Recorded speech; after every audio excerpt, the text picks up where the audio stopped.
Une nouvelle vague de froid s'installe entre la Russie et les États-Unis. Au lendemain de la remise d'une lettre par l'ambassadeur américain au sujet de l'Ukraine, le chef de la diplomatie russe estime que les Américains ne répondent pas à leur principale exigence de ne pas inclure l'Ukraine dans l'OTAN. Concernant le contenu de la lettre, il y a une réponse qui permet d'espérer le début d'une conversation sérieuse sur les questions secondaires. Mais dans ce document, il n'y a pas de réponse positive à la question principale.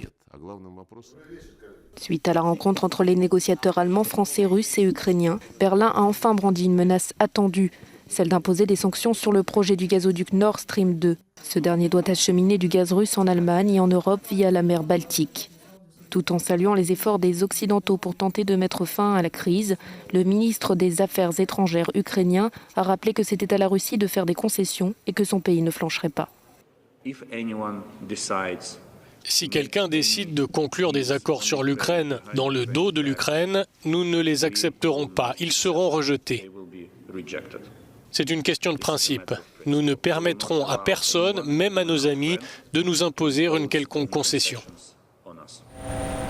Pendant ce temps, des images satellites montrent des chars et des véhicules militaires rassemblés dans une zone d'entraînement à Pogonovo, en Russie, à quelques heures de route de la frontière ukrainienne. D'après Washington, environ 100 000 soldats russes se tiennent près de la frontière et les exercices militaires se poursuivent.